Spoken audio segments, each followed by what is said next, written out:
All right. Hello, everybody. I am Felix Rösch, Berlin-based composer, mining the edges of electronic ambient and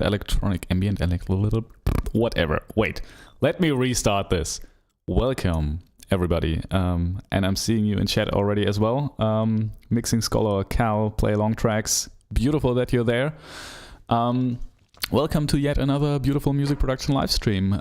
Today is the 22nd of July, Wednesday. Like I said, I am Felix Rösch, Berlin-based composer, mining the edges of electronic, ambient, and classical music. That's what I do for more than 10 years now. And here on these live streams, you will find a very beautiful community of music makers from all over the world, basically sharing our stories and always learning new stuff together. While I'm live streaming my music making sessions 3 times a week. Streaming description, I'm sorry, it's really early right now. Streaming schedule for that is in the description of this video. So if you would like to know when I'm streaming, usually you can find it there. If you would like to join, just say hi. We are a really friendly bunch here, so you will be greeted with open arms. I read out every message and I also reply to every comment. So yeah, I also release music on videos on different music production techniques and lots of stuff. So if any of that sounds interesting to you, please consider subscribing, because that way you won't miss any of it. By the way, shout out to Scott Wheeler, who's our latest subscriber. Welcome to the family. And yeah, it's you might have noticed it's a little bit early right now for me. But yeah, it's awesome that you're already here. Mixing Scholar, Cal, Play Along Tracks. Now, today, like I promised, we are going to be working on a track. And we are going to skip the improvisation part now, because I feel, you know, we did that for almost 3 months now, and we have more than enough material to make a whole new piano EP, so that's it for the improvisation things. And from now on we will just write music and, you know, take the improvisations and make some beautiful music out of that. Yeah, that's what we will do today. I'm not quite sure. Hey, and thank you for all the likes. Whoa, that's pretty amazing. By the way, I rarely always forget to say this, but you know, these streams usually get around 30 plays or 40 plays. So every like is really important to help. You know, if you want to support me a little bit, just hit that like button. That's all I'm saying. Now let's go to the screen. Wait, why is my camera off here? That is not supposed to be like this. Wait. I'll have to see if I can repair this. It's so weird. Sometimes, you know, the streaming software I'm using is OBS, and sometimes it's just does weird things. No, it works. All right. All we have to do now is find one idea that we like enough so that we can actually make a track out of it.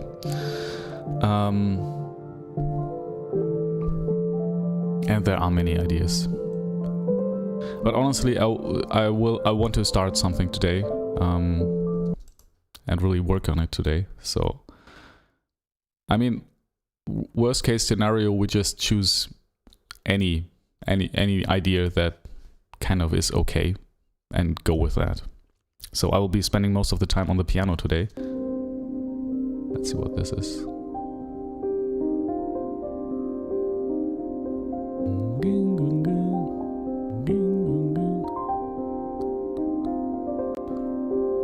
Ah, okay, I remember. That's okay. Ah, Cal writes, yesterday at the end we were talking about best way to release an album. Say if there are 12 tracks.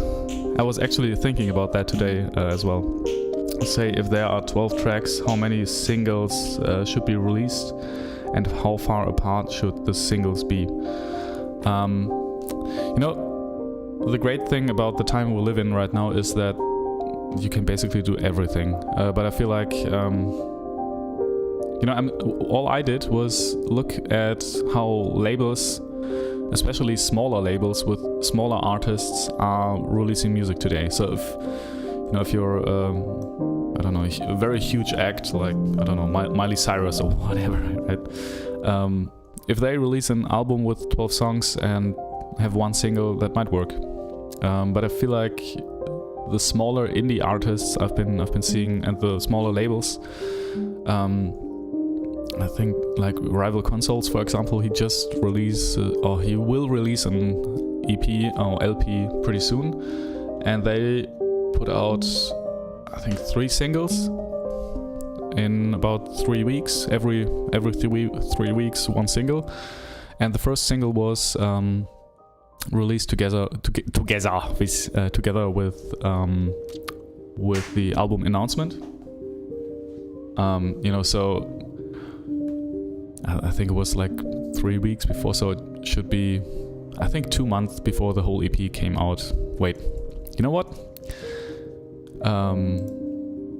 Let's stop this guessing game, because I actually did some, you know, digging on this on the internet. Oh, this is also nice here. This is actually also nice.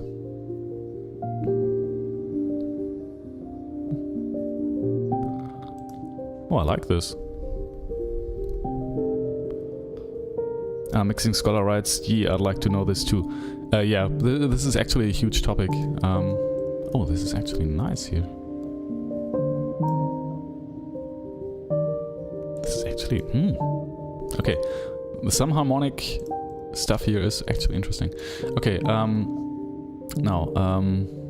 this here is something... you know, I went through many blog posts and what they say should be the gold standard of how you release a track, and this is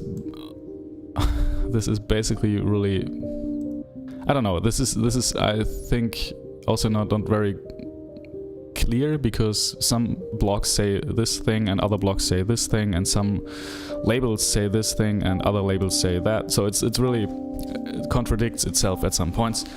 But what's pretty what happens pretty often is that they say, like, 14 weeks before you release that EP or that album, you should have press release ready to send it out to blogs. You deliver all your singles and all that stuff to DistroKid. I would say maybe 16 weeks before, because it takes some time to... then you have 4 weeks before the first single is released to pitch this to Spotify editors. And that's better than, say, 2 weeks. For example, with the Baji Dolphin right now, I did this 14 weeks before that and uploaded all that stuff. And that was a little bit too short of a time to have it start on iTunes as well. So it started on iTunes a couple of days later.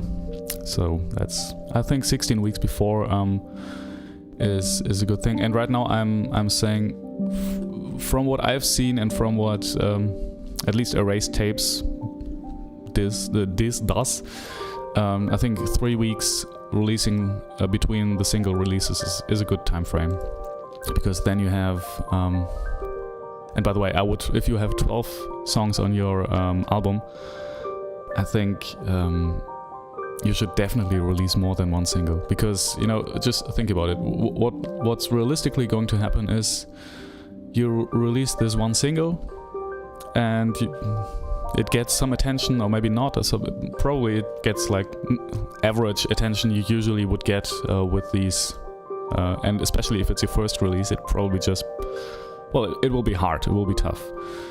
And then you wait 3 weeks and then you release the album.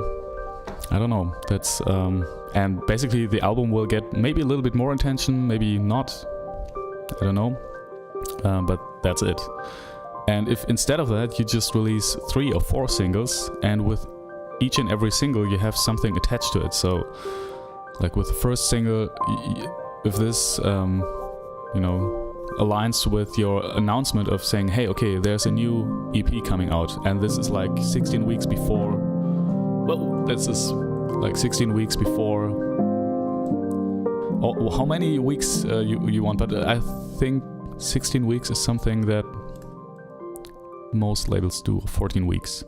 Oh wait, and 12 weeks before, I'm so sorry, I'm a little bit confused right now. 3 months before, so about 3 months, 12 weeks before the release, you announce it. And then you have all that time between to do that here. Wait, I have to read. Interesting, I may release singles first then.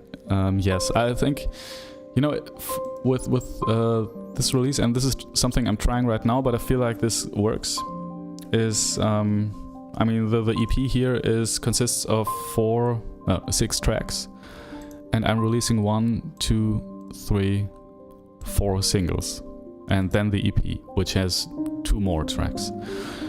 But I feel like it's so hard to get people's attention today.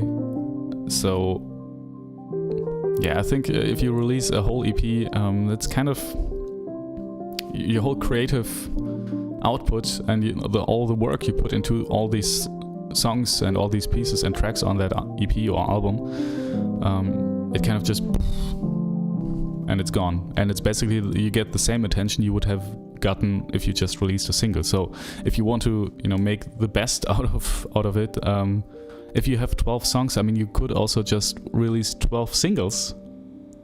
So every 3 weeks, 1 single or something. And then you could basically fill a whole year, or even almost 1 year with PR campaigns. And then at the end release your album, which this is probably a little bit overkill, but yeah, but I feel like 3 singles, maybe 4, is a good sweet spot. But I don't know, this is something I've observed other labels do. And then, if you have the first single can be together with your announcement, hey, I'm releasing a new EP, and then when you have people's attention, you can say, and you can already listen to the lead single right now. So that's good, because you already have, incentivized them to do something. And, with the second single, I don't know, maybe you do nothing. And with the third single, you also release a music video, which can be just a crappy, it doesn't really have to be a high profile video or anything. But if you spend 1 or 2 days making a little video, that's great. And then I think also one of the most important things for me right now is that you have some budget allocated towards ads. So, right now my plan is to run ads for 1 week here, because like I said yesterday, Spotify has a very close look on how your single or how your song performs in the first week of its release. So if it does well, it might get pushed out to all the algorithmic playlists, which is huge, or which can be huge. And then you have 1 week to promote that after the release, and of course 1 week before that, or 2 weeks. Then you have 1 week, I don't know, and then it's the next week where you can already start the hype for the next single, and then you have 1 week, and so on. I think this works okay.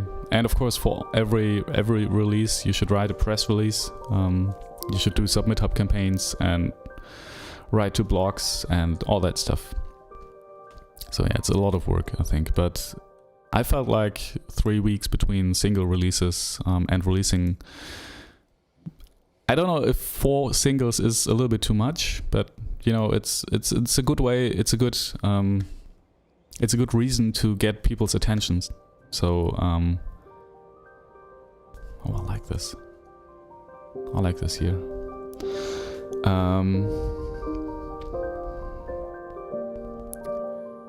Mixing Scholar writes, oh wait, interesting.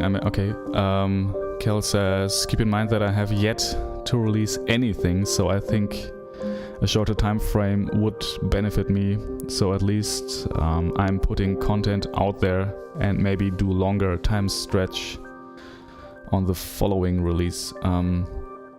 Yeah, I don't know.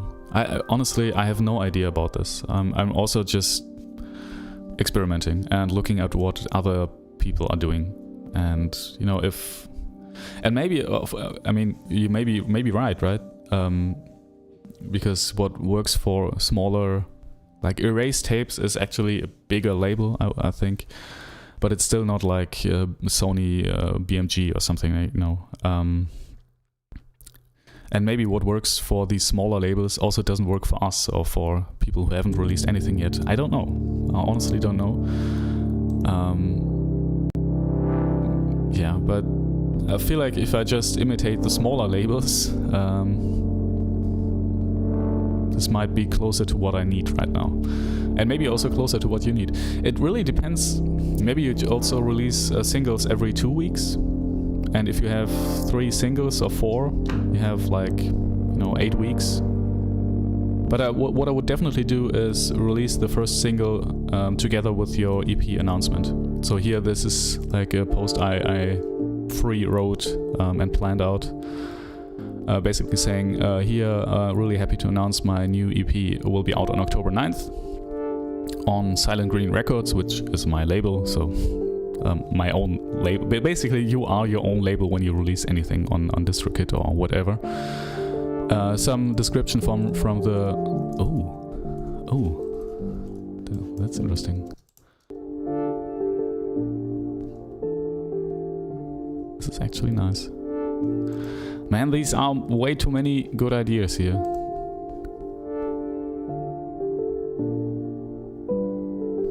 Well, this... I like...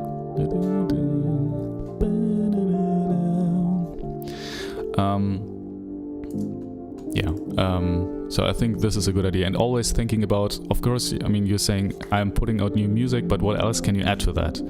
So, I mean, with this release, this was pretty easy because it was basically all the tracks I'm putting out as singles are dedicated to extinct animals, so I can do some posts about these animals and you know, gather some information on these and try to educate people on how these beautiful creatures were living and stuff like that. So there's already material I can use, which I also think is important. Like, but apart from that, yeah, I think it's always good to have something more than just, hey, here I have a new track out. Sometimes you have that, sometimes you don't. I don't know. Mixing Scholar writes, will the singles be the same on the EP, or will you remaster them or change them in some way? No, this will be the exact same files on the EP. And one of the reasons I'm doing that... Hey, that's also interesting.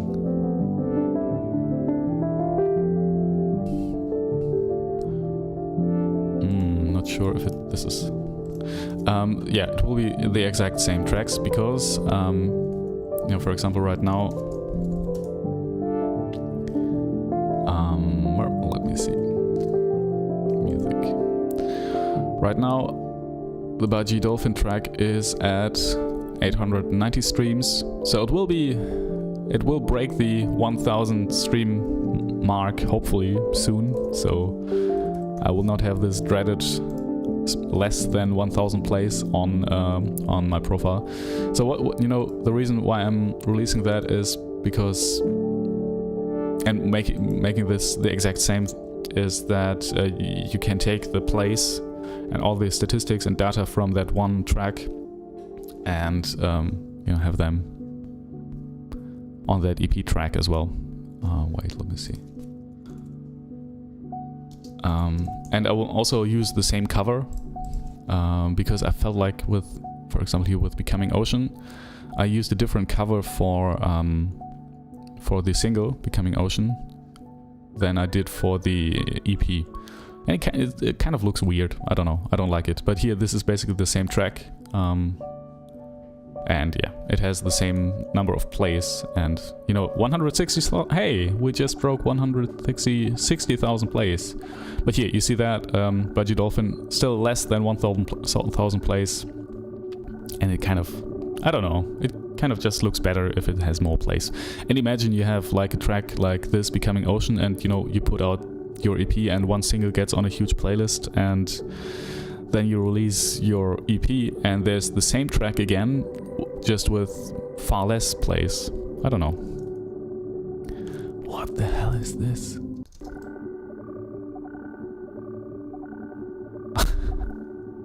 It sounds like a beautiful magical swamp.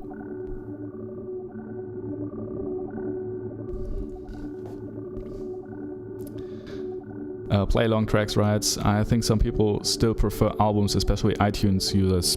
Yeah, might be. They can add digital booklets and pre-release purchase.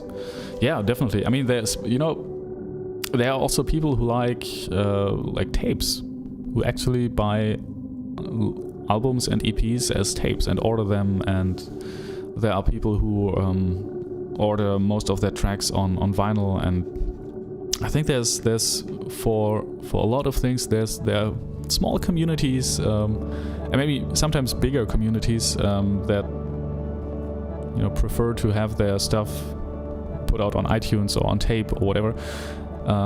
So I think, of course, there's, if you look at the huge majority of people, they might be in the streaming realm right now, so they want to have their music streamed via Spotify or Apple Music or whatever. But there are these small communities, or even bigger communities. Oh, I like these pedals. This is also nice here.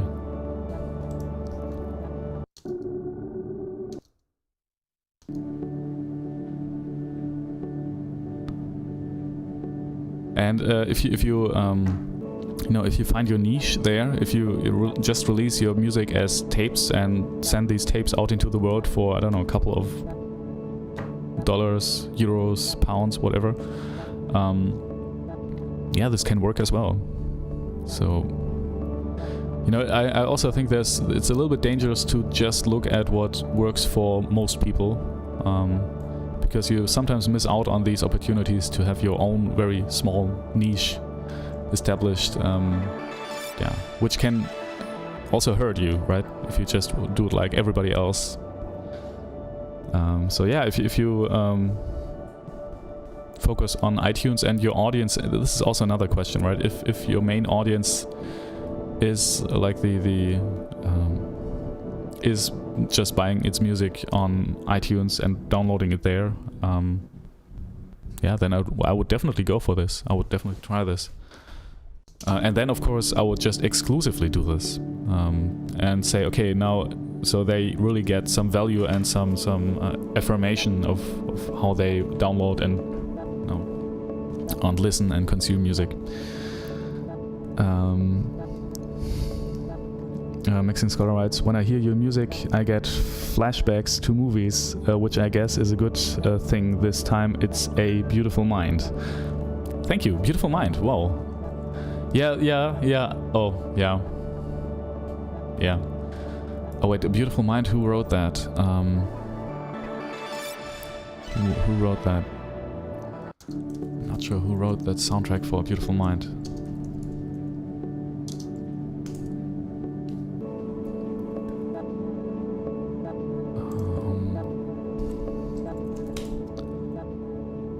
Who wrote that soundtrack? James Horner. Okay, that's a good one. That's a good one. Well, this here is probably the... I have no idea how I did that. What the fuck is this? I'm sorry. Sorry for cursing, but this is so weird. I think I was playing around with the mood.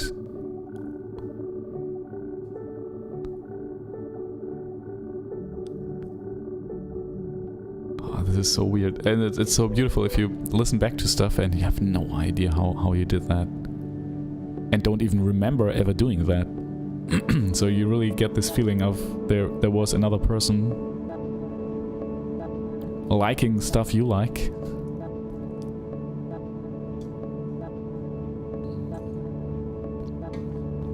writing music for you.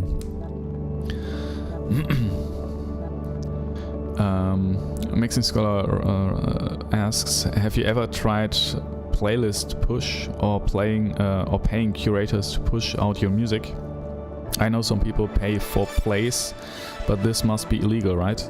Yeah, first of all, this is I think against the Spotify guidelines, so if they see you're actively doing that, you might get banned. Point one. Second point is, very often these plays are fake, from not from real people, and at the end you have to ask yourself, what do you want to achieve? Do you want to have high play numbers, because you won't make a lot of money from that, so you won't get a return of investment in any way. And is it just to impress people, to have 1 million plays on? And I don't know, for me the end game is I want to have many people who will actually show up to a show I'm playing, and who will like my music enough to actually buy tickets or stuff like that. So, and you won't get that from these playlist farm plays. And maybe it's not even with fake plays, but real plays. But yeah, it's pretty much against the Spotify guidelines. And I feel like, at least from what I've heard, is that it's much more lucrative and much better to get, to reach people who like your music if you don't pay for Spotify playlists, but for like Facebook and Instagram ads, which are highly targeted to the specific audience that is your audience. And the return of investment is much better there, because again, depending on what you want, if you just want to have a high number of streams on your profile, this might work as well. Although not for long, because after some time Spotify might find that you're violating their guidelines. But yeah, I feel like if you I want to get followers on for example right now, I want to get followers and want to have like real fans who will come back to my music. And right now the follower number is really rising rapidly by just running Facebook and Instagram ads, which are, like I said, targeted to an audience that is my audience, I think.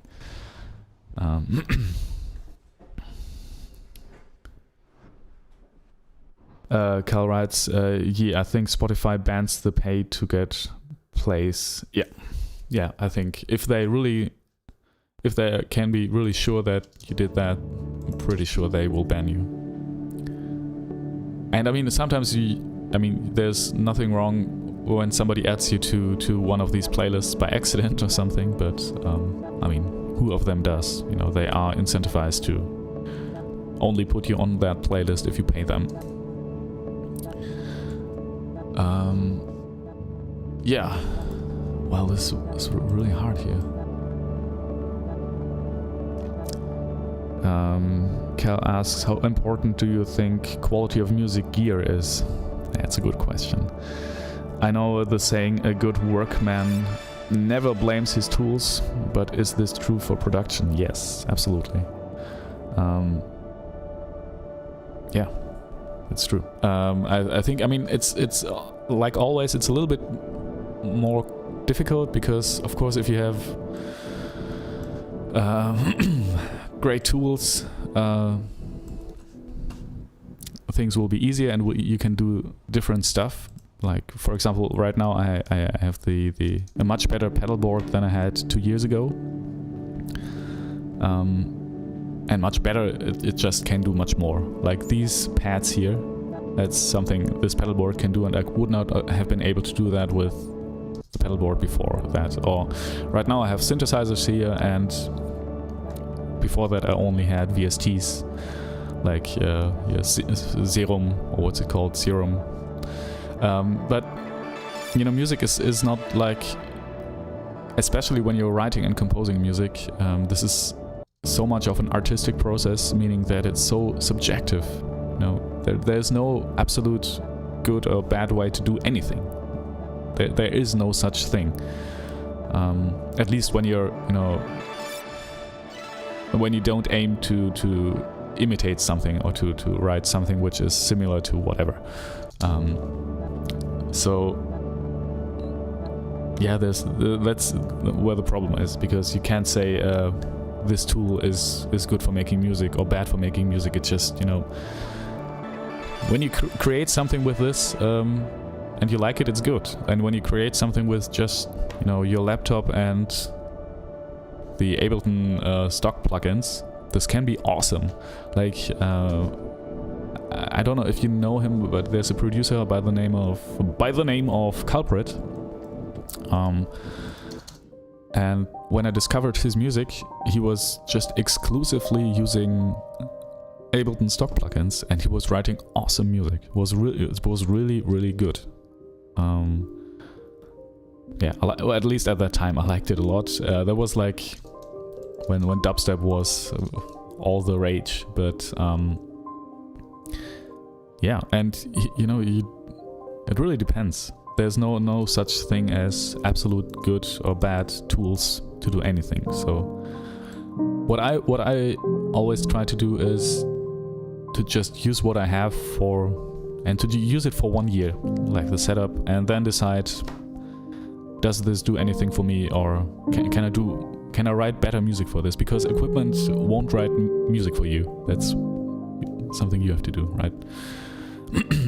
And also this whole equipment focus can really, this can become a hobby itself.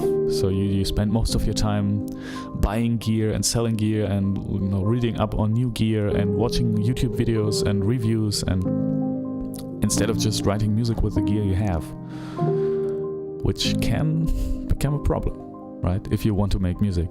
So Play Long Tracks writes, what would you say to be the best investment in your career? Well, the best investment.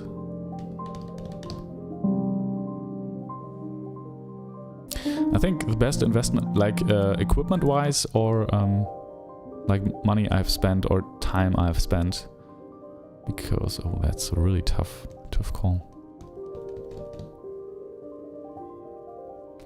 I think in the end, it's really just about time. If you have enough time, and that for me is the most important thing right now, spending time making music. Because it honestly, it doesn't really matter what equipment you use. Of course, if you have, if you want to do a certain thing, for example here, with the loops in the background, I need some kind of looper. But I could have very well used the looper in Ableton as well for this. I just wanted to have a different, yeah. But it's really highly subjective. It's something I wanted to do, and anybody else would probably do it differently. So I don't know. It's really hard to pin down. But I think the best investment for me was just having enough time to use the equipment I have to make music with that. I don't know if this makes sense, but and for me personally, equipment-wise, I really love the Rev 2, the synthesizer. And that changed a lot for me, because it's just a different way of writing music. And yeah, I also love the UAD plugins. But it's not like, they are nice to have, but I could also just use the stock plugins and would come like 80%, 90% where I would come with the UAD plugins. It just would take longer. Okay, now let's look at something we're going to make today. Play Long Tracks writes, I've been looking at Neumann KH310 monitors. They're expensive, but I think this investment will force me to create.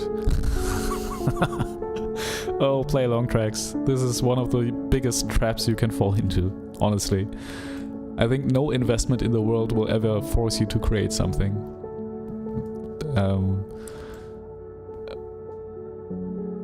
if you're buying this because you think you will create stuff, you've just fallen into the trap all these beautiful equipment companies want you to fall into, because no monitors in the world will write anything for you, and they will, at least in my experience, when I get anything new, any new equipment, it's like for the first couple of days, maybe weeks, I'm playing around with this a lot, and then after some weeks it just tapers off, and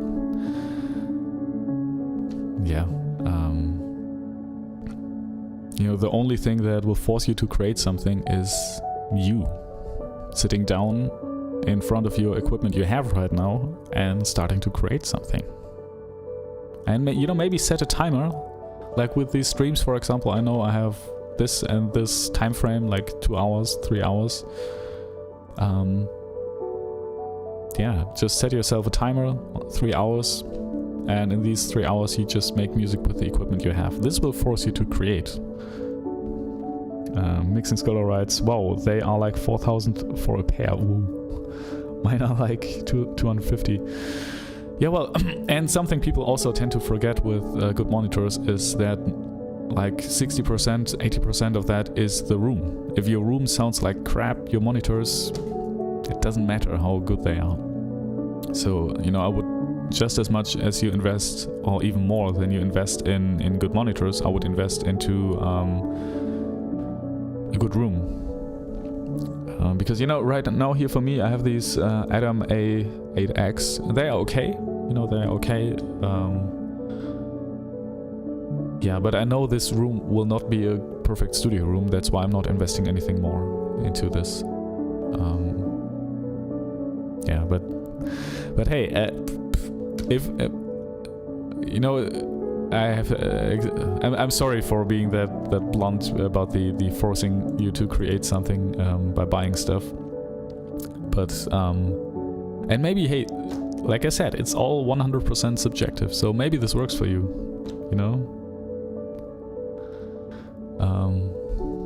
Play long tracks writes, yeah, I guess that's true. The novelty wears off.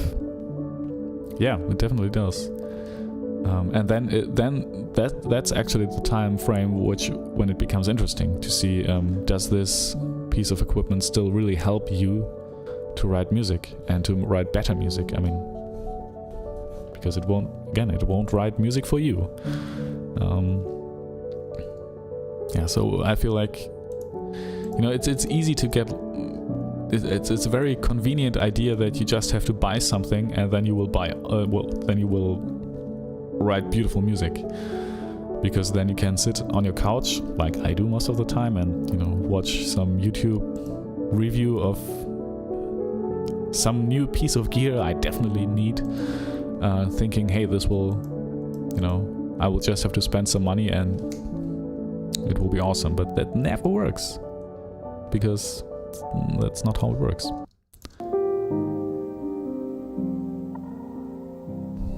Okay, I think we'll go with this one.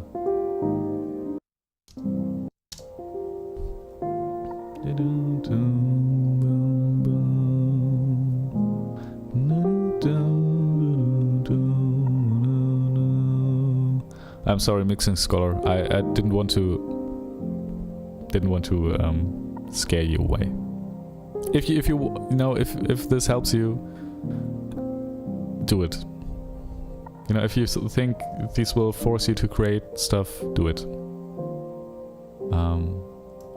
In my experience, this never worked for me, at least.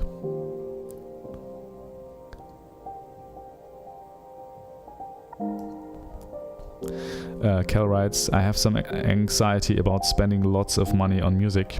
I don't make much money. I feel guilty whenever I buy something towards music, but it's my dream job. I just hope it works out. Yeah, it's the same. It comes back to what I just said. It's the same with me, but for me, this is kind of my job, and I make all of my income with making music. So I can also, write this off on the tax stuff. So it's a little bit cheaper for me to buy these instruments. That's all I'm saying. And I don't feel too bad because, this is my job, kind of, but do I really need it or do I just want it?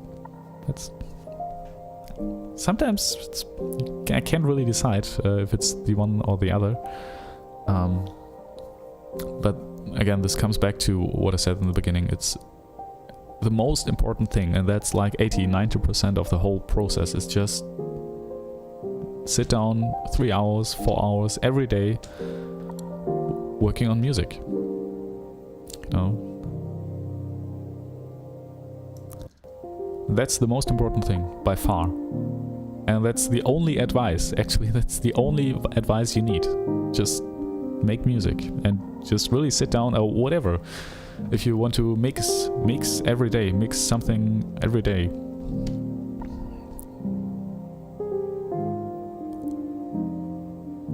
Okay, I think I want to know how I played this. It's from the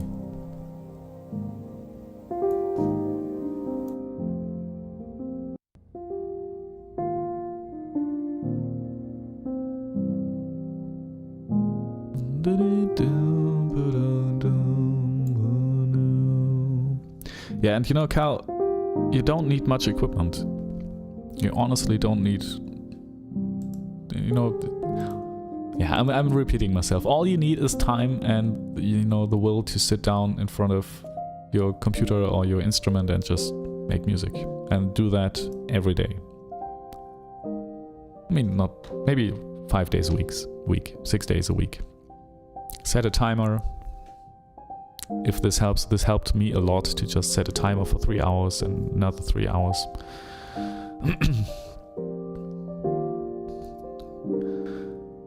Mixing Scholar writes, like Felix said, the most important part is making the music. Imagine if from 10 years from now you still haven't released.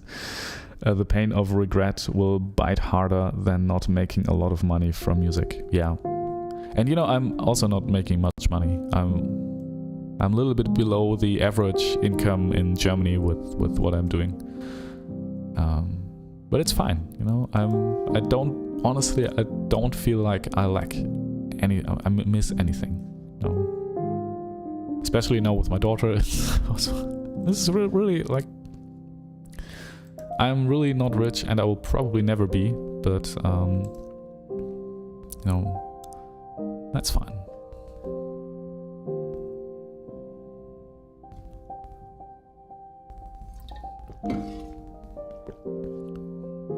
Okay, let's first find out what I played here.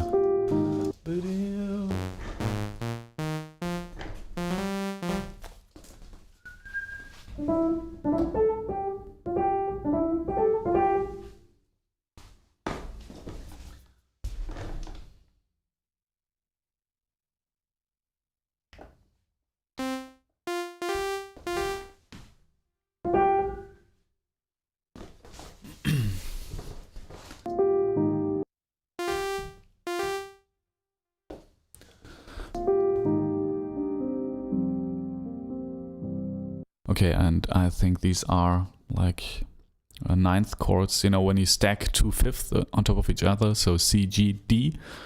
I like to do this a lot. So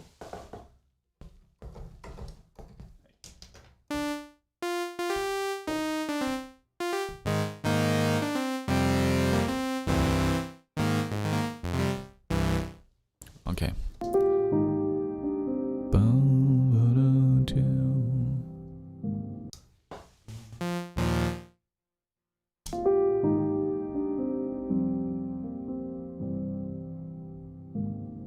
Boom. What's this?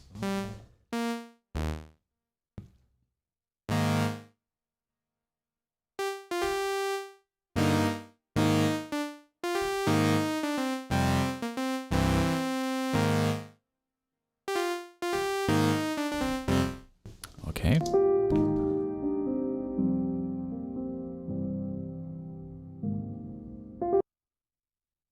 I have no idea how I played this. Mixing Scholar says, my first step is get my own place. I still live with my parents. I can't really make music without annoying them. How old were you when you moved out? Well, this is kind of a sad story, to be honest. But hey, it's beautiful that you're still living with your parents. If you have a good relationship with them. And I'm pretty sure you don't annoy them. If my daughter was making music, I would love to hear it. Even though it would be loud. That's okay. I moved out when I was 18, 19, but I didn't want to. You know, my family is actually, like, my parents divorced pretty early when I was like 12. And yeah, I was living with my mom and her new boyfriend, and this was kind of not so good. Yeah. So that's kind of a sad story. I moved out when I was like 18, 19, I think. And yeah, it was not so good. But if I could have, I would, if I had a healthy family, I would probably have wanted to live there longer.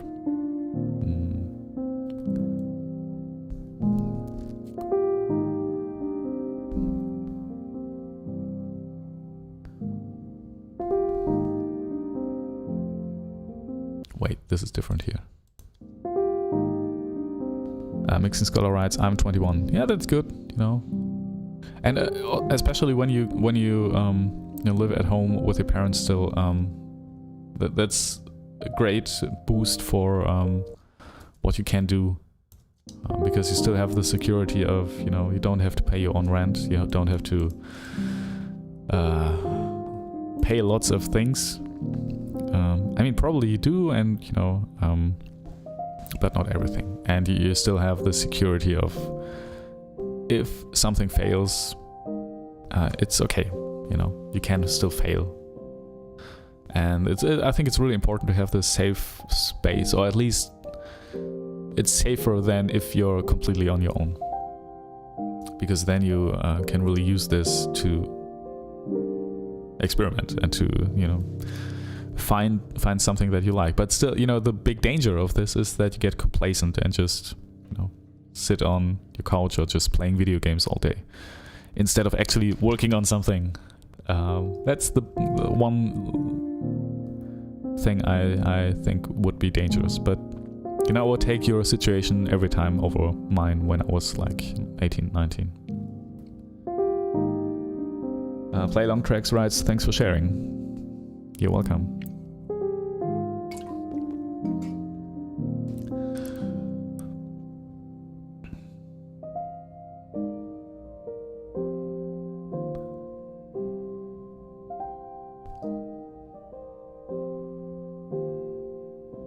Okay.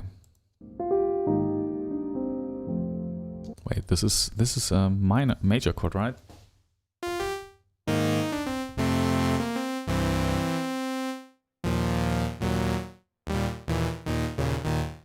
Yeah, something like this. Okay, I think what I'll do now is I will move to the piano and start to play around with this a little bit. But first of all, wait, let's just listen to this some more time to just get an idea.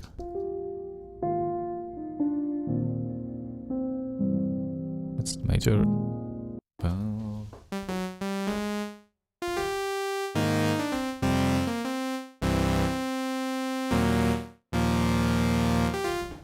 Okay, that's actually played with the right hand, the melody.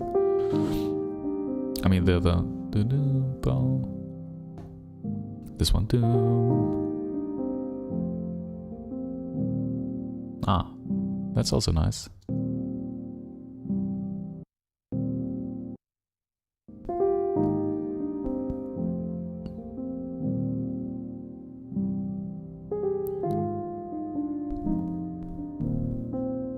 And this one is, I like this, again, this added, there's one beat added to this dum bum bum. 1, 2, 3, 4, bum.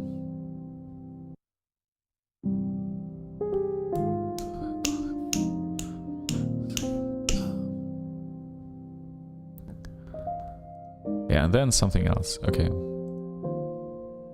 I think I'll just improvise over this for I don't know how long. Let's see. Okay, we are starting a new track. I like this feeling. I like this feeling a lot. Okay, save.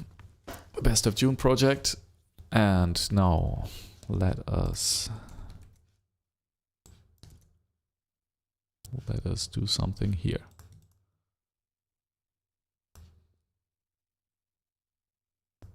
Hey. Okay. Universal audio, universal audio.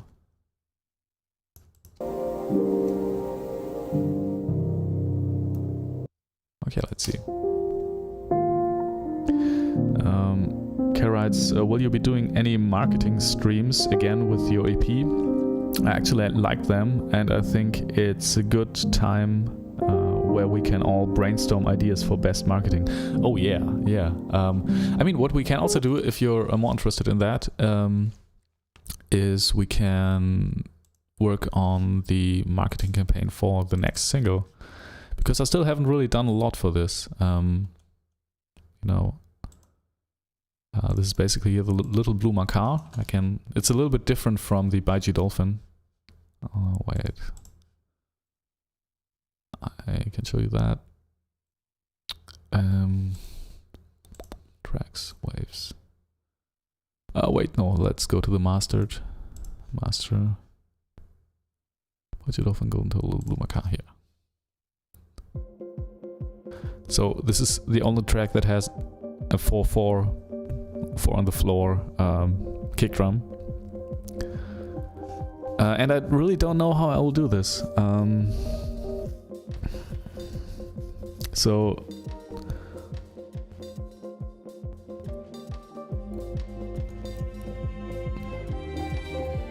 I mean, first of all, what I learned from, let's go to the business manager here.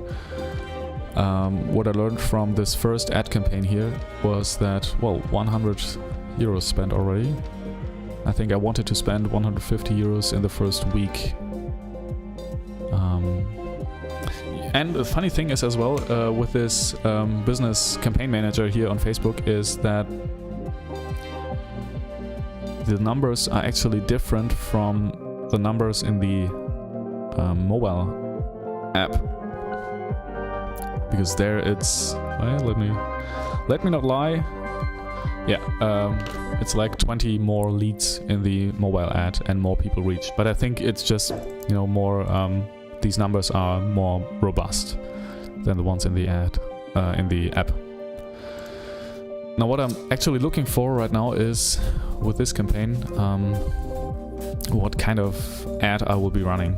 Because one thing I tried with this Baiji Dolphin ad, like I showed you already, is that I had, you know, basically just my music, and then I specifically targeted people who like Max Richter and Johan Jonsson, and you can do that here in the ad manager pretty easily. So wait, I can also show you that. No, not lookalike. You can also create lookalike audiences, which is a great thing. If you have an Instagram account, you can say, okay, now please target all sorts of people that are similar to the people who follow my Instagram account, and yeah, or Facebook account or whatever. But you can also, for example, here are the ads. You can also say, like here, if I edit that.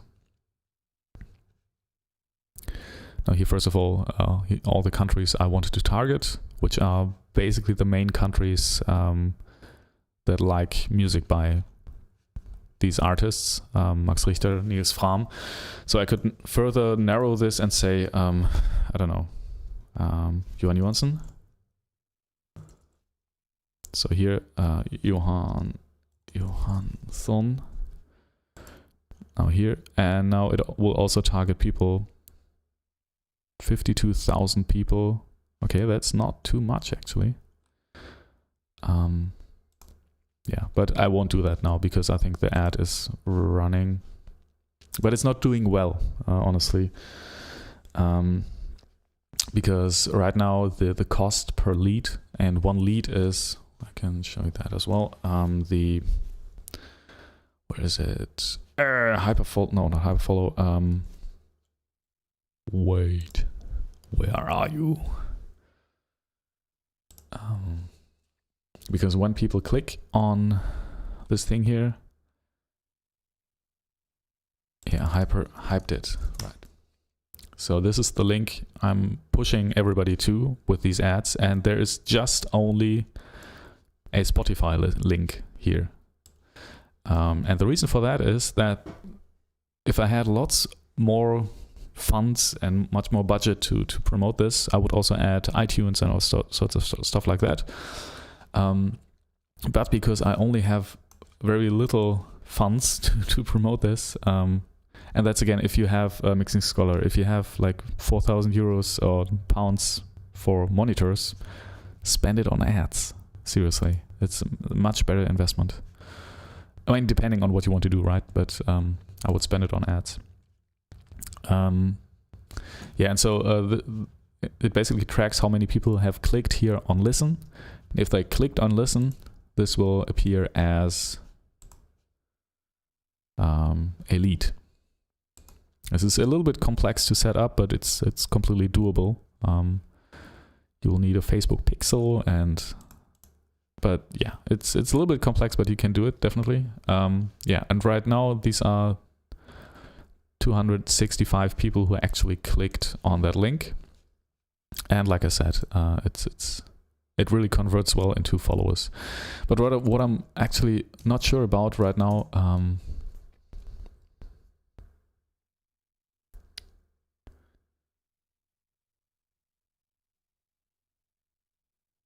wait, Mixing Scholar writes, have you heard of the falling apple? Do you think it's fake plays? No, I haven't heard of it. What is it? Please enlighten me. I would like to know. But yeah, what I'm looking for right now is an idea for a Spotify Instagram ad, which would kind of work for this new single. And I'm not really sure. How this could look, because I mean, this is one strategy to target people who like similar music, because most people who will see this ad will not know who I am, very likely. So it's good to have, at least that's what I thought, it's good to have some bigger names which they might know, because I targeted them specifically, and to just attach my name to that, so that they get an idea of who I am. And I think this is something I will do as well. I'm not sure yet which artist this will be. But I think another idea might be to use the whole idea of I mean, this is basically a small memorial for these animals that have gone extinct, or at least extinct in the wild. To also target people who are, interested in this whole nature preservation and this more ecological activists. Yeah, this might also be an idea, although this is pretty far off. So they, might like ska music or reggae or metal. And then they hear this song. So this is really far off. I'm not sure if this is a good idea. Mixing Scholar writes, the Falling Apple is a playlist promo site, but it's really hard to get accepted apparently. Okay. Yeah, I feel like also when I look at, that's another reason why I'm not so sure if getting on playlists is what I want right now. I mean, it definitely is one of the things I would definitely want, but is that if I look at the amount of people who actually follow me and who like my tracks, it's really it doesn't really convert well into likes and into followers. If it's a really, really big playlist, like, for me, 60,000 followers is a huge playlist. This becoming this not quite classical is a really huge playlist for me. But compared to the size of that playlist, at least if you're not in the first place or like in the first 4 or 5 slots of that playlist, it doesn't really convert well into followers or really fans, who would come back and listen to what's next with your music and re-listen to the song. Yeah. So I don't know. Again, if I had to choose to pay for music promotion, I would always try to run ads instead of trying to get on these playlists, because I also did not really hear a lot of good things about these playlist promotion companies, because you pay a lot for. I mean, then yeah, of course you get streams, but I mean, and what else? But the streams are there and then they're gone again. And if you have actual followers and people who like your music, they will come back and they will be the first ones. If you release new music, to get it on their release radar, they will be, maybe they will follow you on your social media. And yeah, I feel like this is a much better investment to just invest into ads.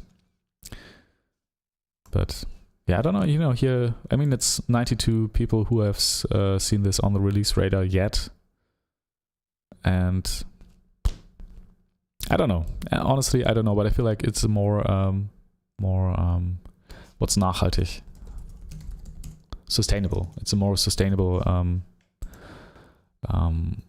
investment if you invest into ads, because the people you get there, the followers you get there, are more interested in your music specifically than if you're on a huge playlist and people just listen to it while they're, in the gym and don't even look at their phone.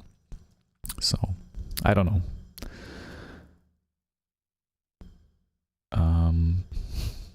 Car writes, have you considered a digital booklet to be released in iTunes?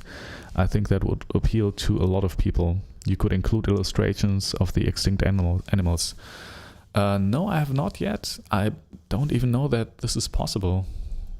Booklet, iTunes. I mean, the problem. What? I mean, don't want to say the problem, but I think the big. Okay, let's say problem. The big problem for that would be for me to have a really high quality booklet. Because I mean, there's this one illustrator who's beautiful. I mean, not beautiful, but really talented. And her name is Marlene Dross. And she did the cover. But I still want to pay her. And I had to pay her quite a lot of money to make this cover. And I think it turned out beautifully, and I would do it again immediately. But yeah, it's also kind of, if you want to have this done right, it's kind of expensive as well. And if I want to create a good booklet, this is, first of all, it takes time and it will be expensive as well. Check out Pray. A mixing scholar writes, check out Pray Guardip on Fiverr. He makes awesome animal illustration. I had one from him. Wait, I'll just check him out.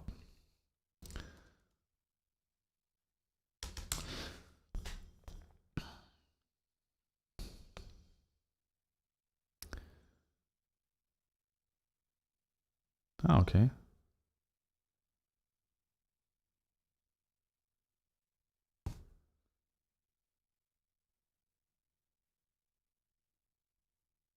Yeah, I think what I'm seeing right now, it's a little bit too realistic for me, I think.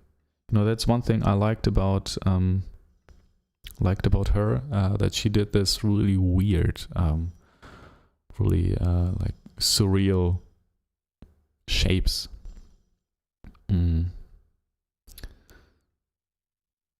But it's really high quality. That human paints really well.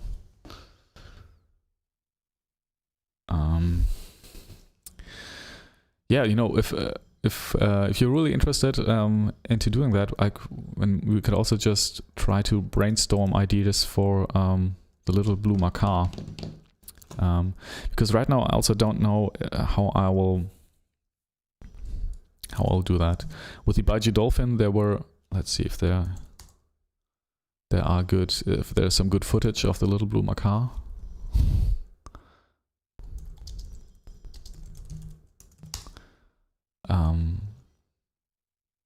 Yeah, this is really just Spix macaw.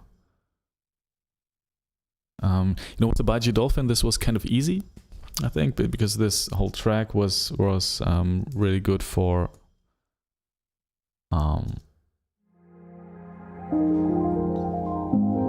you know, this is really good for these images flowing. And what I feel is that these Instagram ads and Facebook ads need to be cut really quick, and or they need to look like an authentic Instagram story. These people would see, or these people I'm targeting would see in their story from friends or people they know and they have followed. Yeah, I don't know. And I mean, what also really performs well usually is if you have a face attached to that. So, I mean, I could do some kind of live performance of this track.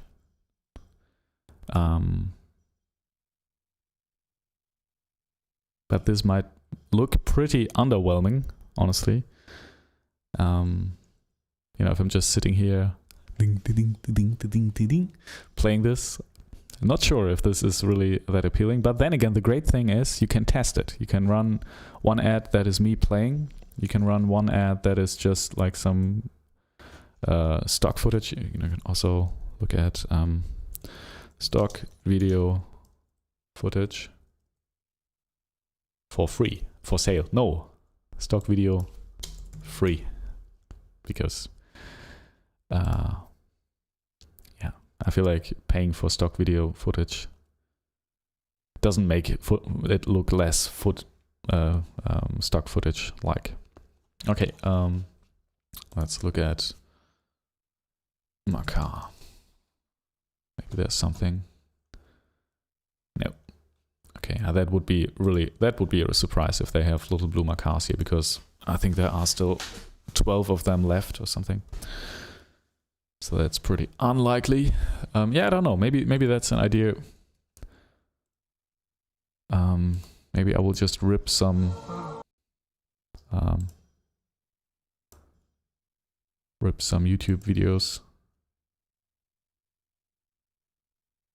And these are the little blue macaws, and they are actually still alive, but only in captivity. So they are extinct in the wild. But I would love some images of them flying around.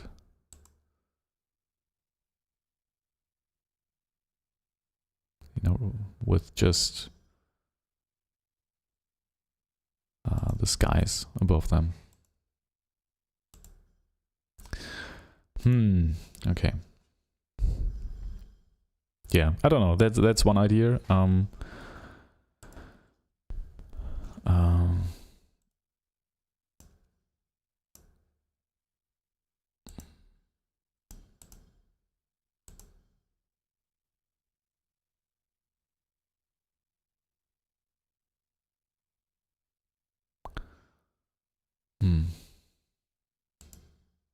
Okay.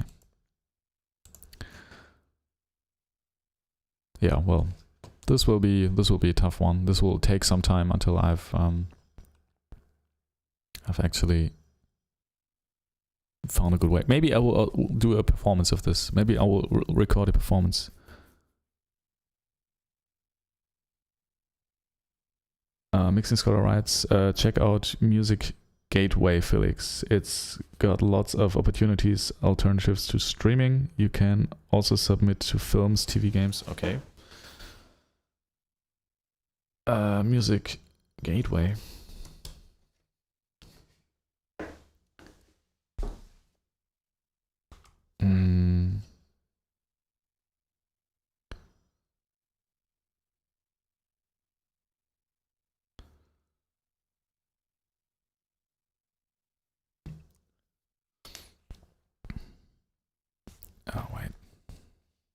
I'll do this here.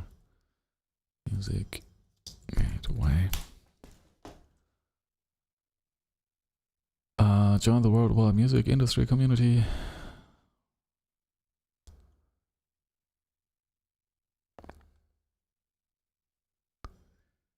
Uh-huh.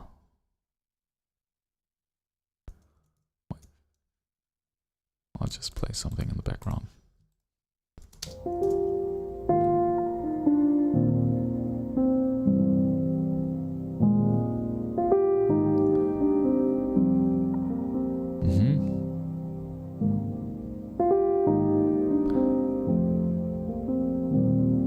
Well, I don't want submitting music to Spotify playlist, YouTube, radio stations, industry. Yeah, you know what? I'll check this out later. Not sure about this yet, but let's see.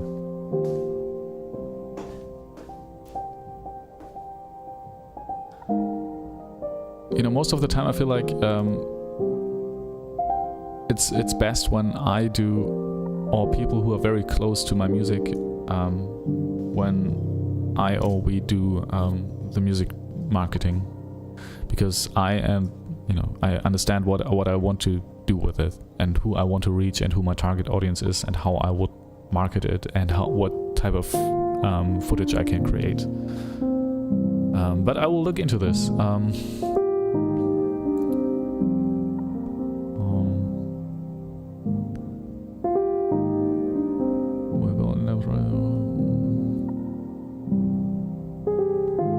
I'm always asking myself, what do they get out of this? I mean, obviously I would probably have to pay, but this still doesn't mean that, you know, the return of investment, it's so weird to speak of that, but if that really pays off. And right now I'm thinking I want people who follow me on Spotify, and I want people who are actually, you know, who would basically come to a concert if I was playing a concert near them.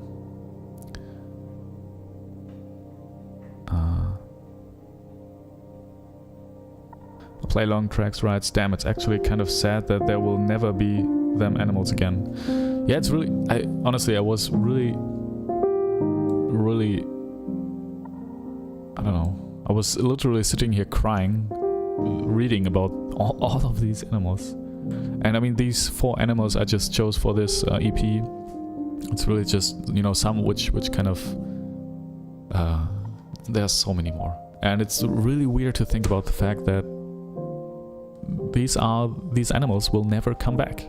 I mean, there are some, like with the blue macaw, there's a possibility that this will come back, but the budgie dolphin, it's the only assemblage of life we know of in this universe, and it's gone. And you know, the budgie dolphin, for example, has been here for more than 20 million years. Like 20 million years, that's a long time, and it has become extinct in 50, 60 years, and that was just to human activities. So like pollution and local fisheries who were using fisher nets that were, you know, bycatching them and drowning them, and yeah, lots of stupid stuff. And now this animal is gone forever. And there's so many more, and it's not like just oh, how sad that these animals. It's also something that affects humans very much. You know, if it's a huge part of our economy as well is dependent on nature. So if it, you know, if all the animals die, and or not all, or even if enough animals die, and you know, if there are not enough worms and bugs, and then the birds won't have anything to eat, and the bees won't have anything to eat. So there's a huge pyramid, and the more we kill all that, we're also killing what we live on. So yeah, but really reading about these animals, and like this golden toad, that's yeah, wait, I can show you. It's you know, there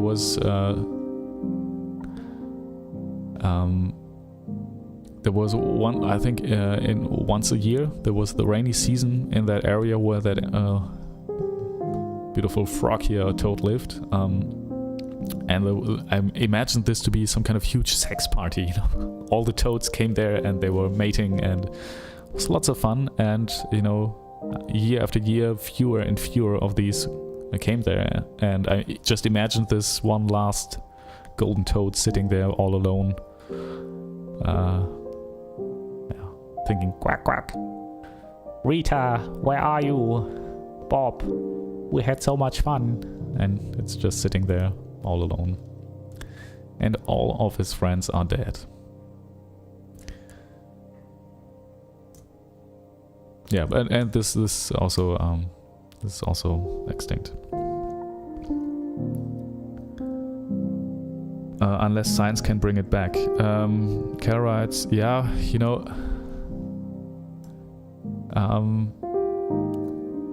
yes, if it can, you know, for example, with the Baiju dolphin, that's gone. That's also these animals don't really reproduce if they are in captivity. I think they had 20 Baiju dolphins caught and hoped that they would, you know, create lots of beautiful new babies, and it didn't happen because I don't know, they just didn't like captivity. And with the little blue macaque, for example, it's like they still have like 12 or 20 of these blue macaques alive on Earth. Although they are extinct in the wild where they used to live, they have captured them and, you know, they try to make them mate. But another problem is that if you do that for too long, the genetical diversity in that group is so narrow that not many of the even if they reproduce, there's lots of genetic defects, and yeah. So it's really tough, and you know, science can't bring back animals that have died out, especially when also it's also another problem is that, I mean, these animals have died out for a reason, because there's a loss of habitat where they used to live. It's getting warmer and warmer and hotter, so there's a global crisis, which is not really easy to solve. You know, it's not like just some scientists take some DNA samples and in a lab and suddenly recreate these dolphins. It just doesn't work like that. Mixing Scholar writes, humans have disrespected nature for far too long, and I don't think it would change, to be honest. Yeah, I don't know. I have some hope, honestly, because I feel like the more obvious the consequences become, the more people become aware of this. At least in Germany, it's like that. And I don't know if this is enough and if it will happen fast enough. And I think ignorance is a really strong thing. But I still have hope, you know. And I think if more people get aware of this, become aware of this, and are willing to sacrifice some of our, you know, leisure, which is actually not, you know, we just took it without seeing if nature can sustain it, then I'm feeling like there's a chance that we can manage, you know. But yeah, and that's also one of the reasons why I released this EP. In a way I do. So Mixing Scholar writes, extinction rates are 10 times higher than what was previously thought. From what I've heard, I mean, these are numbers which are really hard to pinpoint, you know, but it might be not just 10 times but up to 1,000 times faster than it usually would be. There's a background noise of species dying out and species new species developing, and that's a normal process if it's not like accelerated like it is right now. And yeah, that's one of the many problems. But it was really like when about a year ago I was reading about some of these animals. It just, I don't know. Yeah. And I hope that, you know, people will read up on these. And I was also thinking about, well, should this campaign be, should I direct them to act and to do something? But I feel like it's better to just, you know, create some awareness and not to want to do too much with this campaign. So, yeah, I just want to build this little memorial for them, and I thought this is kind of appropriate. Yeah, I still don't know what I will do with the budgie dolphin, with the little blue macaw. You know, honestly, I will record some snippets. I mean, the good thing about these ads is that you just have to create 15 seconds. And a 15 second video is something you can create, which is not too much work. And it is a lot of work to make it look good, but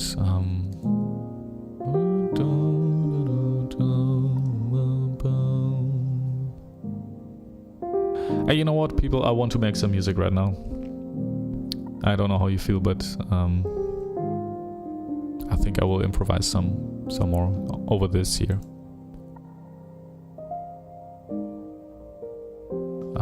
And you know what? I will just loop this and then record the piano.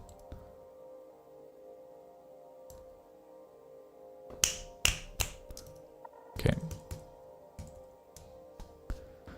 Piano is on. Okay. And what I'll do is, I think I'll take the laptop with me so I can read anything you write.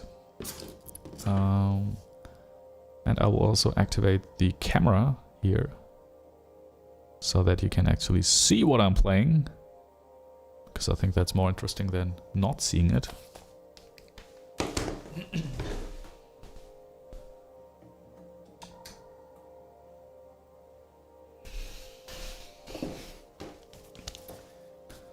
Okay, now let's see if this is working. No, it's not working. Okay, wait. Mobile camera view. I just have to set this up really quick. Browser.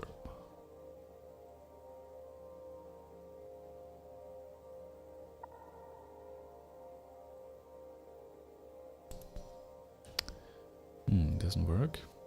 Weird. Cal writes, have you ever had any problems with copyright? Lots of false claims and scams are happening. Not yet.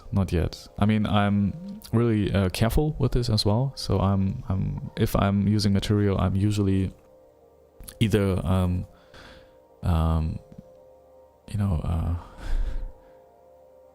processing it heavily, like really heavily, so that it's not traceable. Or I'm most of the time really using stock footage and not stock footage, but what's this? If you can use it like for free, if it's allowed. What's this called again? Creative Commons. Wait, but I want to set up this camera here so that you can actually see what I'm playing. No. Wait. I can do this.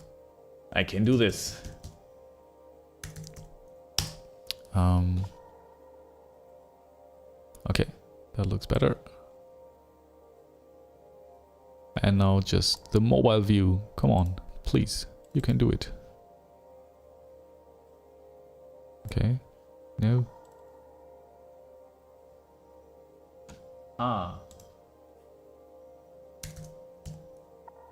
Okay, now it should work. Yes, now it works. Okay, awesome. Okay, you know what? What I'll do now is I will, for the rest of the stream, which will be... No, not for the rest, but maybe like 20 minutes, I will be improvising over this here.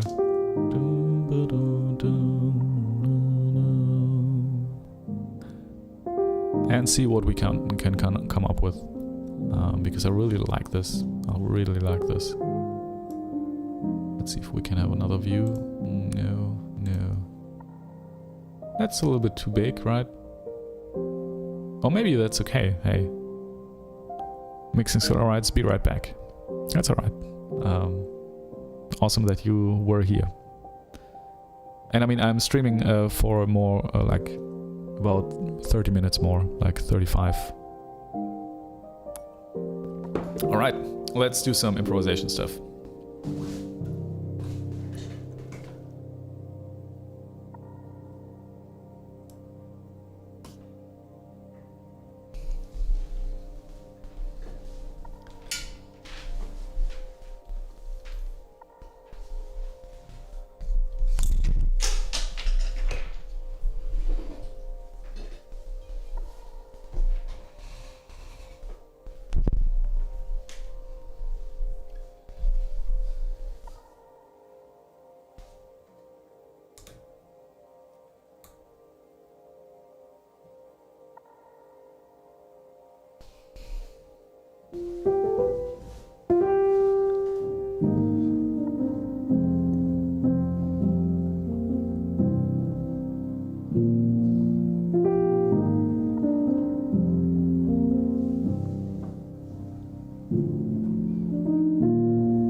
I don't know.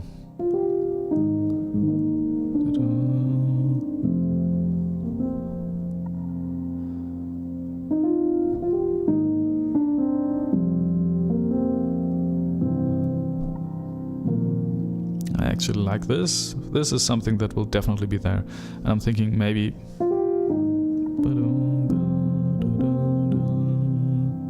I'm thinking the piece will start like this, because it's kind of a strong opener, I think. Not sure if it will be an F major or an F9. Maybe both. Oh, that's also...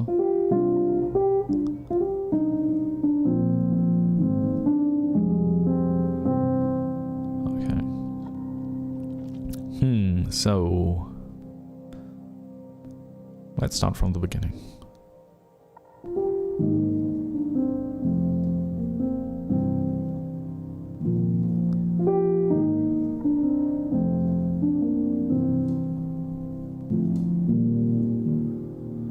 That's a good counter to the first one.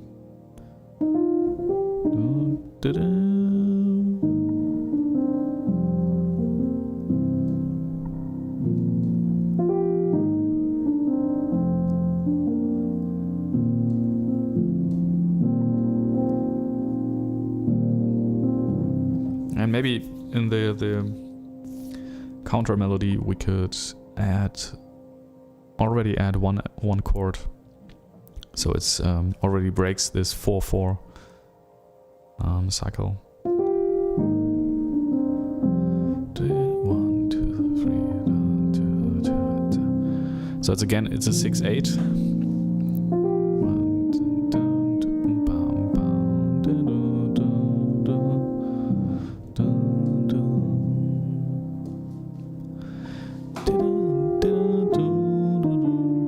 I think we have to think more about the melody, because that's something that happens a lot when I'm on the piano. I'm starting to think a lot about harmony and rhythm, but not so much about melody. Oh wait, I wanted to do one thing, and that is take the laptop with me so that I can see what you're writing.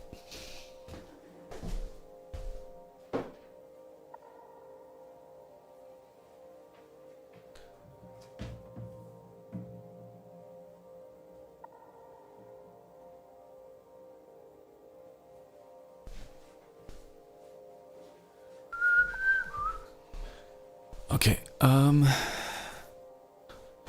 so let's see.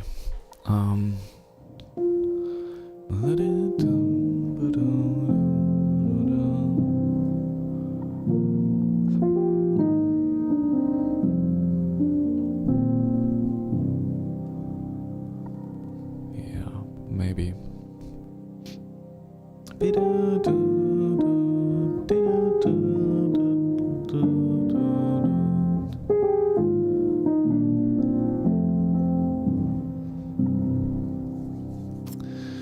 Yeah, so this can work. The question is, what happens after that?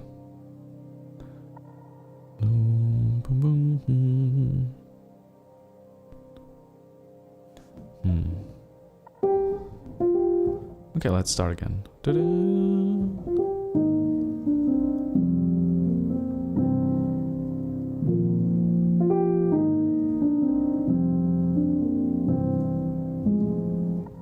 And then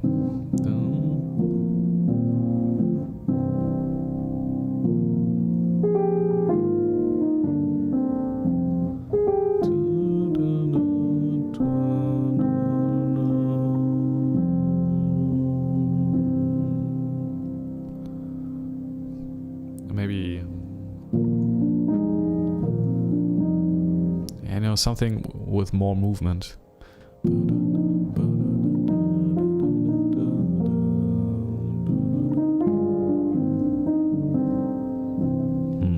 Not sure.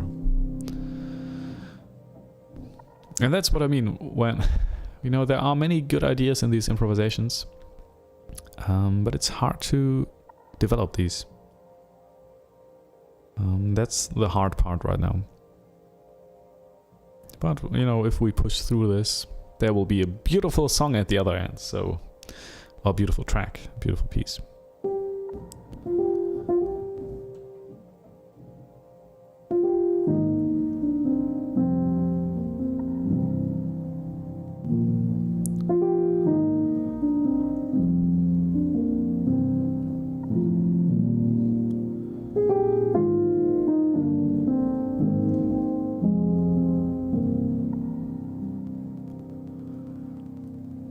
And maybe, you know, we don't have to, I think either the tempo changes to something quicker then, or it goes even slower, but there needs to be some kind of contrast, I think.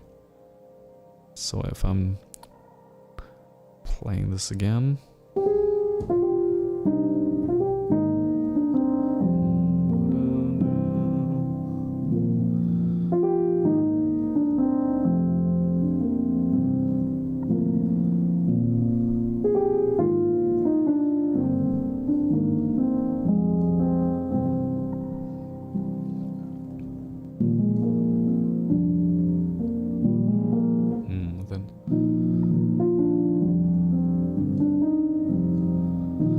Yeah, that's maybe this is something to you know, utilize the ambiguity of that 6/8 rhythm,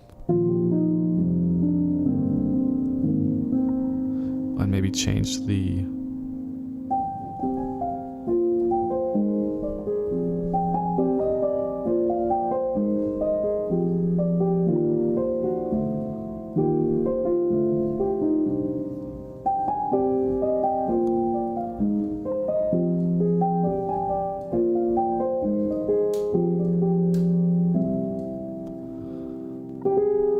no, it doesn't really work.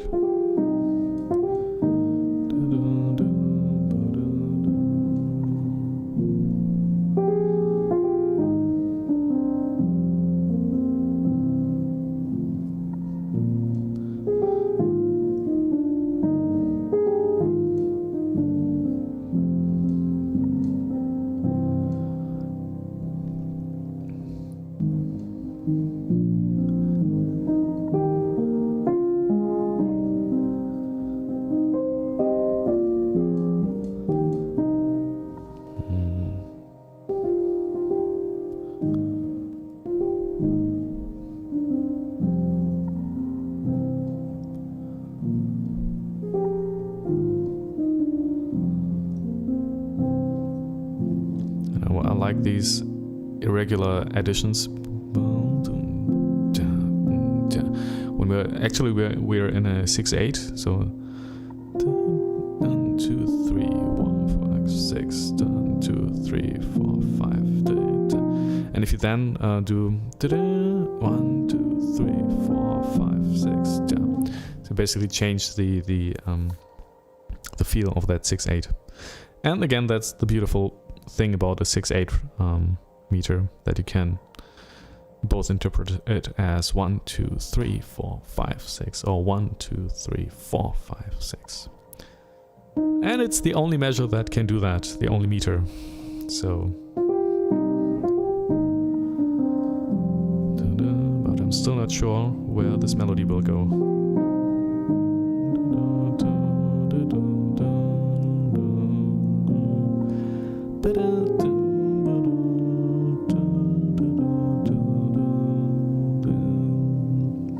I mean, that's a beautiful melody, but where does it go?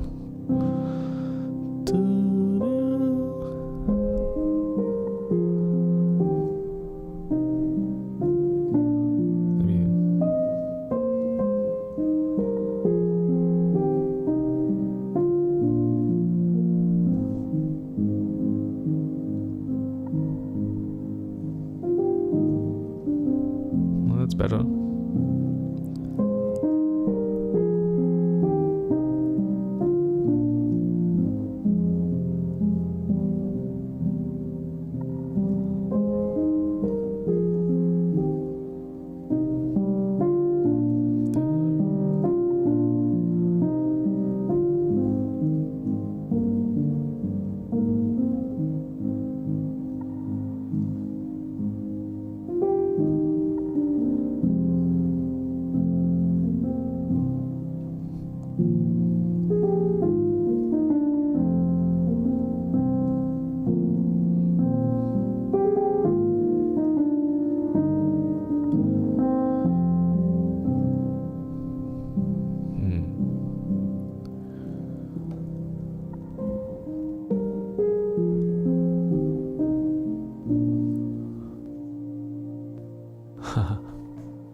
Play long tracks writes, wait, I have to see.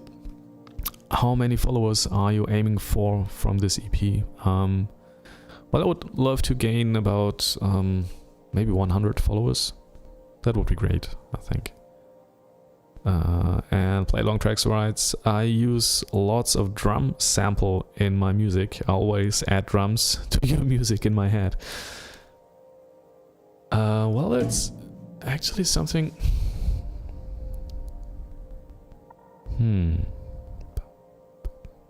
Yeah, we could do that.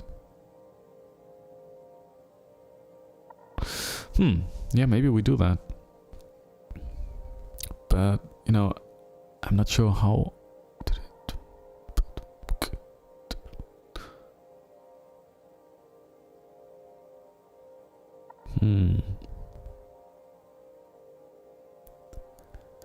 Okay, you know what? We just have like 20 minutes left. I feel like that's you know what? We'll do this next time. I think that's actually a good idea, Play Long Tracks. But I think only adding a 4/4 kick drum might not do the job. Oh wait, you know what? Let's try.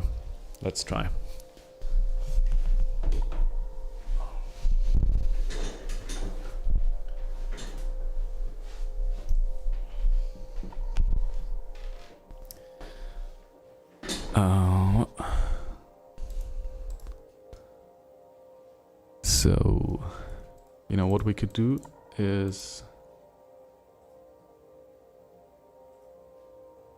Okay, but then again, the tempo would have to be right. So, da da da ba ba ba, and it would have to be 6/8, then 6/8. Okay. Wait. 6 and 8.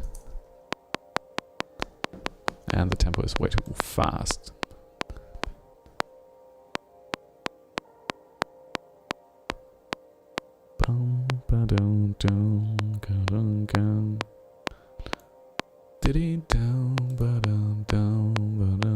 So 65 BPM.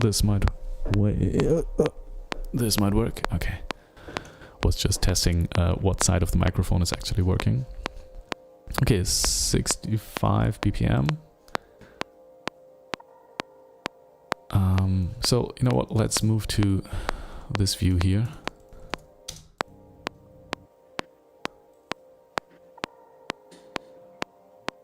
Okay, and let's mute this. Oh wait, no, you know what?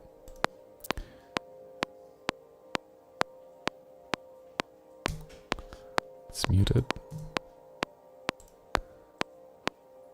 And you know what? Then maybe we'll have a drum beat to start next time.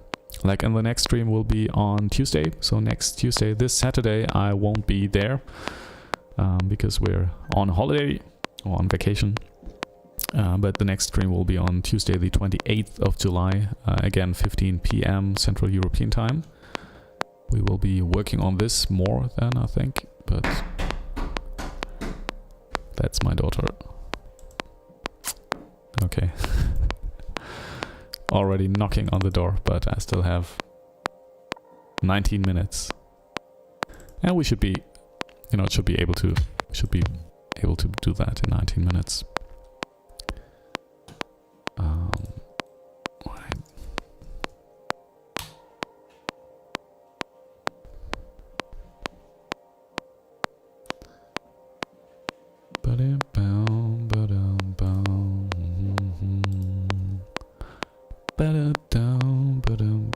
I just have to open the window so that I can see what you are writing, if you are writing anything. Right there. Okay.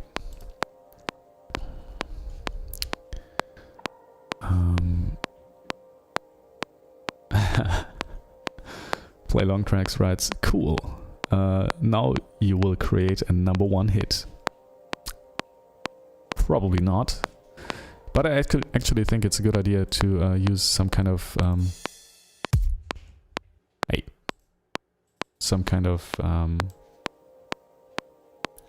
sounds that will structure this rhythmically. Because right now I don't feel like this on the piano this got me anywhere. I mean, if I sat there for more time, this would have worked. I think I like this one here. And now we just have to think about how we do this. And I actually like to, you know, put where is it? Sampler there. Have a separate instrument for every kick and snare and all sorts of stuff like that. So now we're in 6/8, hopefully. Yeah, 6/8. Now we have to think about what kick drum pattern. 4, 4, 6, 1, 2, 3. Doom, do, ga, ba, da, da. Dum, da, ba, ba, ba, ba.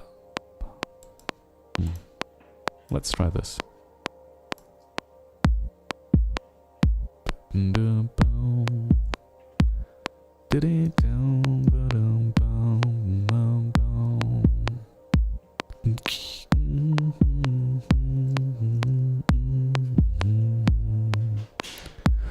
Maybe that's good. I don't know.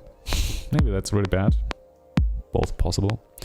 Now, something I would love to do here is maybe add some. Well, let's take off the click. Maybe add some noise that we can sidechain. Where is it? Noises, vinyl and tape. Let's take some noise vinyl. Yes. Oh. Okay. Problem is, we'll have to download these because my Dropbox is not on right now because, for obvious reasons, I don't want it to sync while I'm streaming. That will kill the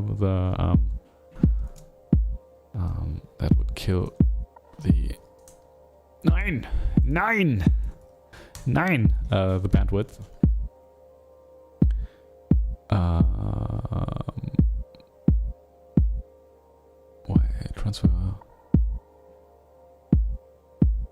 all files.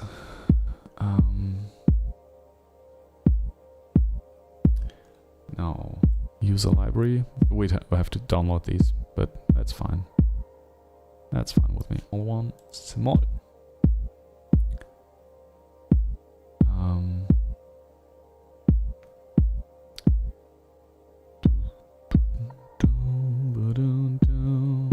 Wait, where is it? There, user library. Where is it? Where is it? Where is it? Ah, user library new.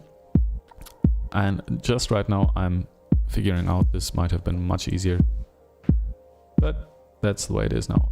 Mechanical motor noises, and we want tinnitus now. Vinyl and tape. Noise vinyl. And we'll just choose some here. Maybe this one. And maybe this one.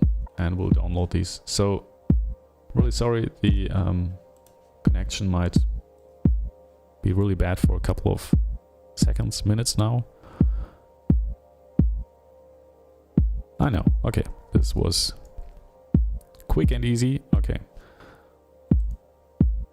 Now, if you're wondering where these noises and this stuff here comes from, it's basically years and years of collecting stuff on the internet, which is free. That's something which is really important for me, so I don't get any copyright. Or is this too lame? No, I think it's fine. I think that's fine. Warp and loop everything. Okay, and what we'll also do is put a... should we do it the easy way or the hard way? Let's do it the easy way. Let's make this white and assign all that. Let's call this noise. And let's put on a compressor. Where is it? Compressor. There. Let's put it to sidechain. Sidechain and input from... Wait, let's call this track here kick. So it's a little bit more obvious what it does. And let's take the kick. Okay.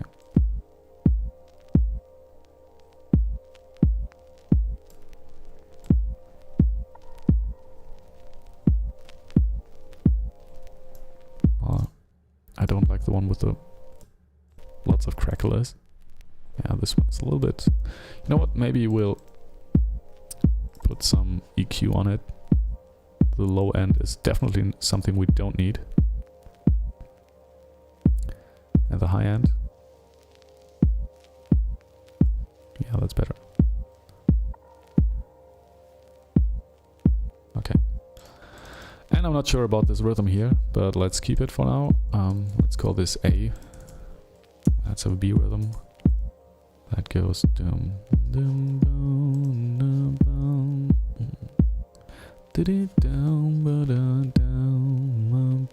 That's lame.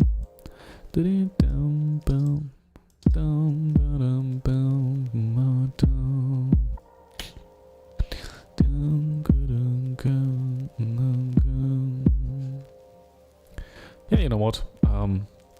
I'll just leave this running and go back to the piano again and see what happens then. Let's record this here. Okay. Yeah, okay.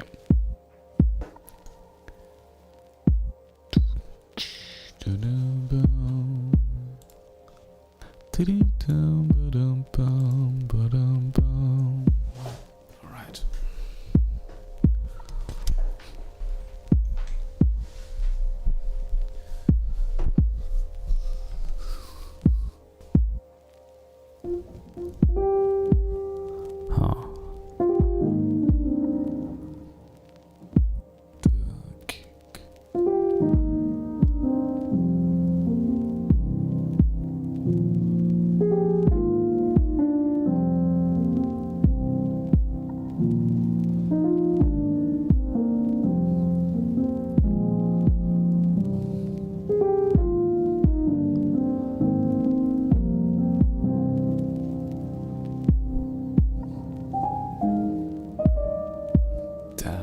that's what happens when it's an irregular rhythm.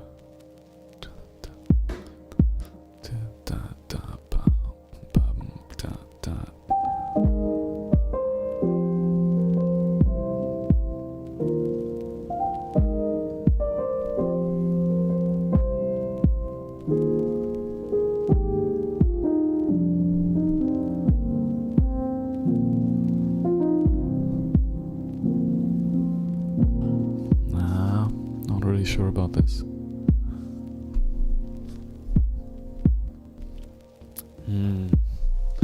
Yeah, that's what I mean by you know, it takes quite some time to build a good drum beat or percussion beat or anything. Let's see. Let's take the first one.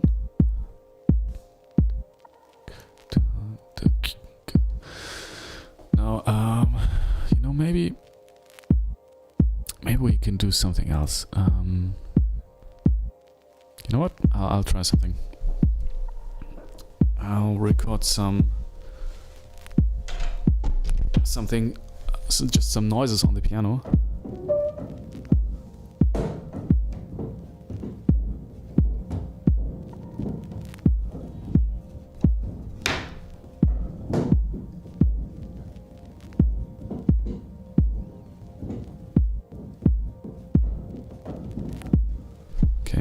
Maybe this is total crap. Probably. There's a 90% chance that this won't work. Hey, what is happening right now? Somehow the internet connection is really, really bad right now. What is happening?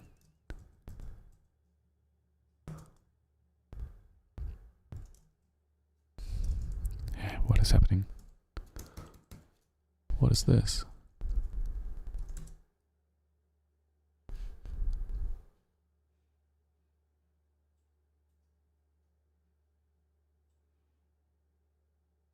What the fuck is this?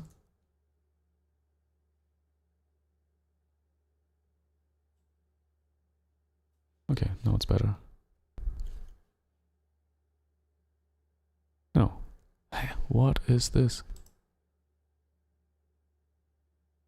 I'm so sorry. Something seems to be not working right now.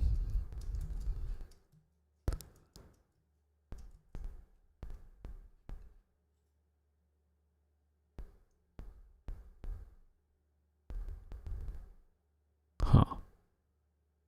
Okay. Not sure what it is. Okay, weird. You know what? I'll just continue making music. Okay, you know what? A great thing I'm sometimes trying is to just have this here.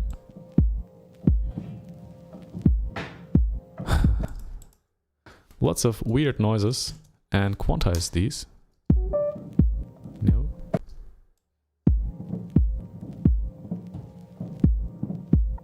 Yeah, maybe like this. I have no idea if this works. Then put it to... Oh, wait. And you're again just seeing my beautiful face. Okay, now you see what I'm doing. Yeah. Mixing Scholar writes, the stream died. What happened? The screen flickers. Is it flickering right now? Wait, let me see.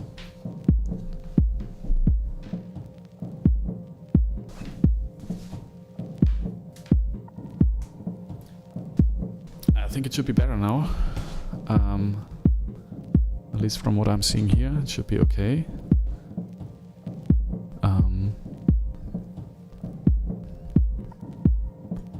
Yeah, it should be all fine now.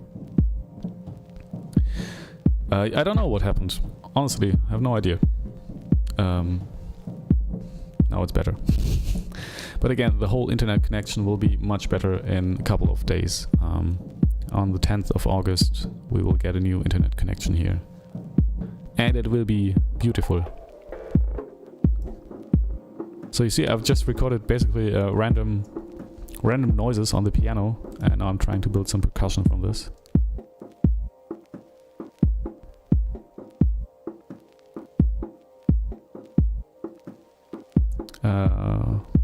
Yeah, mixing color rights. Okay, I think it's back. Yeah, I hope so. Okay, that's an interesting thing here. Let's look for other parts.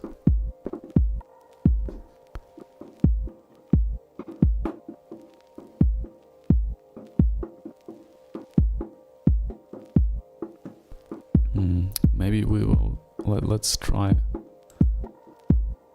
double speed.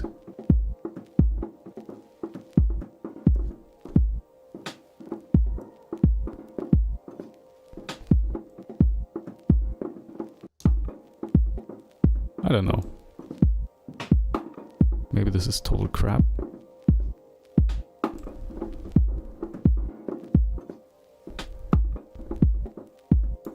I don't know. I kind of like it right now.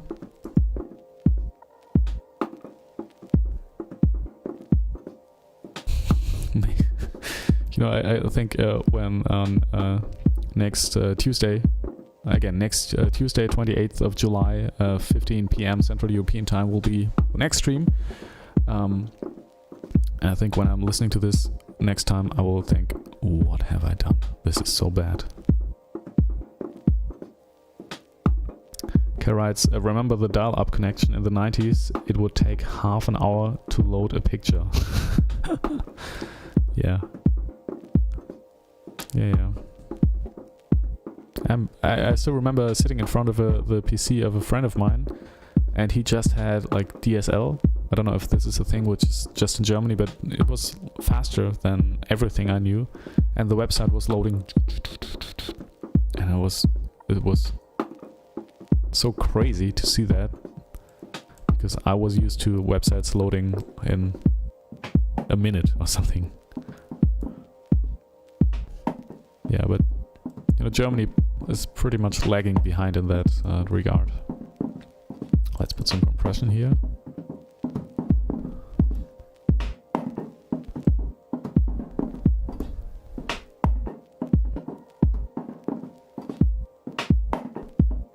Now this is going somewhere very different right now, but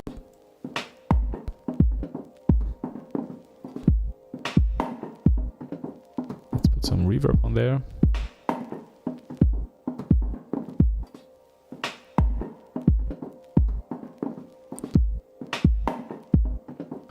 Yeah, well,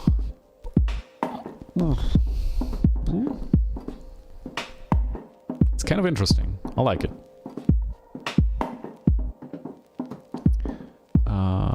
Drum bass, maybe.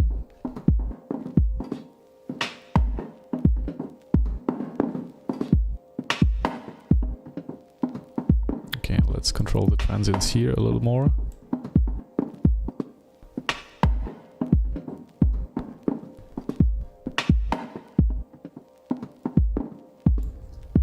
Okay.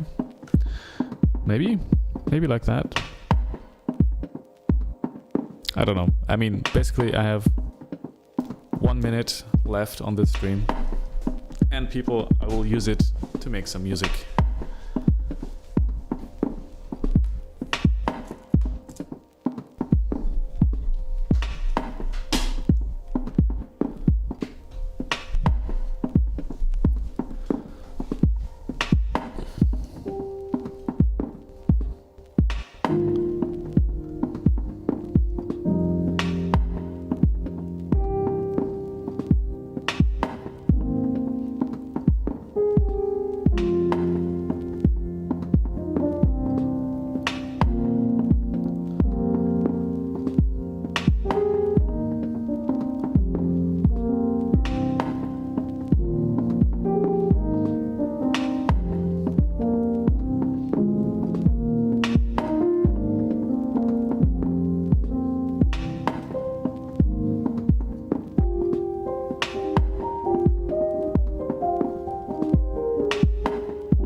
Well, this was